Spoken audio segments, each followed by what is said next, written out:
இயற்கை பொருளான கிராம்பை வைத்து எளிதாகவும் அழகாகவும் இயர் ஸ்டட் எப்படி பண்ணுவது என்பது பற்றி இந்த வீடியோவில் பார்க்கலாம். தரமான கிராம்புகளை தேர்வு செய்து கொள்ள வேண்டும். கிராம்பிற்கு தனித்துவமான வாசனை உண்டு. கிராம்பு ஒரு பக்கம் உள்வளைந்து காணப்படும். வளைந்த பகுதியில் பிசிறு இல்லாமல் ஒரே அளவாக கத்தியால் சீவி எடுத்து கொள்ள வேண்டும்.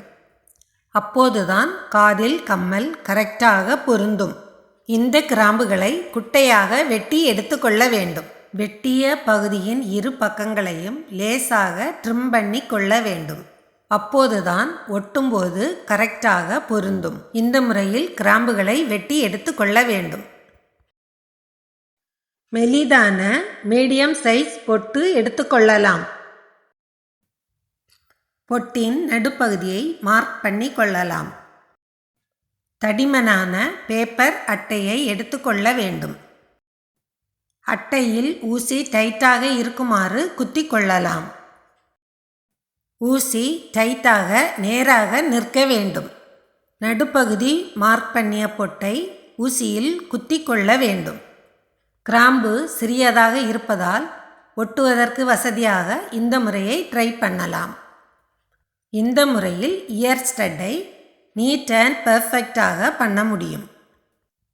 ஒட்டுவதற்கு ஃபெவி பாண்ட் கம்மை பயன்படுத்தலாம். இது நன்றாக ஒட்டிக்கொள்ளும். வளைந்த பகுதி மேல் நோக்கி இருக்குமாறு கிராம்பை ஒட்டி கொள்ள வேண்டும்.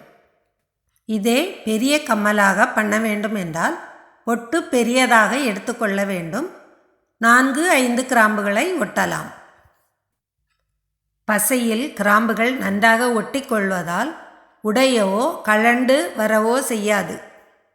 இந்த கிராம்பு கம்மலை பல வருடங்கள் வரை வைத்து யூஸ் பண்ணலாம். டேமேஜ் ஆகாது. குட்டையாக வெட்டிய கிராம்புகளையும் ஒன்றன்பின் ஒன்றாக அடுக்கி ஒட்டி கொள்ள வேண்டும். இயற்கை பொருளான கிராம்பை வைத்து விதவிதமாக கம்மல் பண்ணலாம். அதில் இதுவும் ஒரு முறை. இந்த கம்மல் பார்ப்பதற்கு அழகாகவும் வாசனையுடனும் இருக்கும். ஒட்டி முடித்த பின் 5 நிமிடங்கள் காய வைக்க வேண்டும். மெதுவாக ஊசியை உருவி வெளியே எடுக்க வேண்டும். இந்த கம்மல் பார்ப்பதற்கு ரொம்பவே அழகாக இருக்கும். இயற்கையான பொருட்களுக்கு என்றைக்குமே மதிப்புதான். இயற்கை வளங்கள் இறைவன் தந்த வரங்கள். இந்த முறையில் இயற்கையான பொருட்களை வைத்து எளிதாகவும் அழகாகவும் கம்மல் பண்ணி கொள்ளலாம். இன்றைய தலைமுறையினர் இயற்கையான பொருட்களை அதிகம் விரும்புகின்றனர். அந்த வகையில் இந்த மாதிரி கம்மல் செய்து சேல் பண்ணலாம். இந்த முறையை ட்ரை பண்ணி பாருங்க. வீடியோ பிடிச்சிருந்தா கருத்துக்களை கமெண்ட் பண்ணுங்க. நன்றி, வணக்கம்.